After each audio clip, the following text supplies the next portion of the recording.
Hi guys, welcome to the story department on YouTube. My second video. The first video was a bit of a failure because I forgot to click the right button when I wanted to share my screen, when I was talking about how to write audio over black screen and how to write supers or superimposed. I fixed that. What I mean is I posted an article about just that on the story department blog, and you can find it now there easily, with the example from The Big Sick and the Disaster Artist. Yeah, so they're both there. Go and check it out, thestorydepartment.com. All right, so what are we going to do today in this video? I'd like to do a logline review, see if that works this time around with the screen sharing. And then I'll talk about the screenwriting books that you saw next to me here. And then obviously I'd like to do some Q&A. For that, you need to first send me your questions. We'll do that in a minute.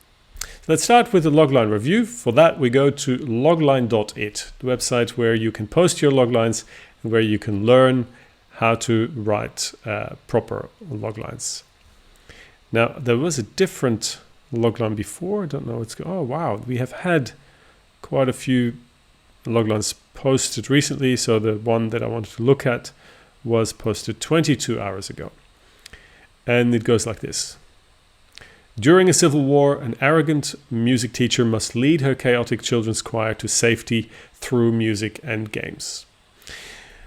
Reviewing this logline is not going to give you much value unless you learn the process. And that's why I'm doing these. I want to explain how my brain works and how I think a lot of film and story executives work, whether consciously or unconsciously. I'm looking for three elements. The first element is character, not because we're looking for a character journey or character arc, but because we need a perspective. We need the point of view from which we're going to look at the drama, at the story. Secondly, we need an event. Some call it the inciting incident, others call it the call to adventure. Doesn't matter. In any case, it needs to be a major event. Thirdly, I'm looking for an action or a goal. Could be both, could be either. We need at least one. So these are the three elements we're looking for. Let's have a look. Who's the character in this logline? It's probably the easiest one. An arrogant music teacher. So I like that. I like that because we have a character with a psychological flaw which promises a character journey. So we have a point of view, which is the character, and we also have the potential of a character journey or arc, because at the beginning of the story this music teacher is arrogant and hopefully she learns a thing or two through her experience, and at the end of the story she may come out changed, or she may have learned something. So we've got our character, check. Now we need the event. The logline starts during a civil war. Now that's not a clear event, it's a duration. For a working event for the logline, we need a moment, a very clear incident, something that happens to our main character. And it should be that personal. It should happen in a unique way to our main character. Then I find the inciting incident or the call to adventure will be its strongest. So during a civil war for me is not very strong. You may imply or you may deduct that the war was the reason why the children's choir was in danger in the first place and therefore needs to be led to safety, but the logline is not clear in that respect. So for me, the event is a bit weak. Third, let's look at the action. She must lead her chaotic children's choir to safety through music and games. That I like. There is an element of visible journey. There is an outer journey. So bringing the children to safety has a clear endpoint, or as Michael Haig says, an implied endpoint. It also has an opportunity for character interaction and for thematic development through music and games. It's a little bit vague and a little bit fluffy, but that's okay. This logline can be sharpened further, but it's a really good start. So 2 out of 3, I think we have a clear character, we have a good goal / action, but I'd like to see some more work done on the event. And you'll learn more as we review more loglines here and as you read the other reviews on the site, because some of these people are quite experienced, and sometimes they go past my 3 key elements, but that's okay. Ultimately, if you refine your logline following the advice you get on the site, usually you'll get to something quite workable. And were you to try the site, can ask you to post a logline, but your reworked versions need to go into comments. Don't post a new one when you have reworked your logline. And equally, once you've posted your logline, as courtesy to the other users of the site, please review 2 more loglines by other users. Thank you. So next, I was going to ask you to submit your questions. You can do that in the comments of this video. You can do that through Facebook. The link is below this video again, and by emailing me. Simple email. Screenwriting Books, as promised. Let's have a look at the stack that I have next to me here. At the top, we have the Bible, the Screenwriter's Bible by David Trottier. And this is an important book because it will teach you to make your script look like a screenplay. This is the base work. It is the foundation. It's the reference work to go to if you want to write with industry format or industry standard formatting.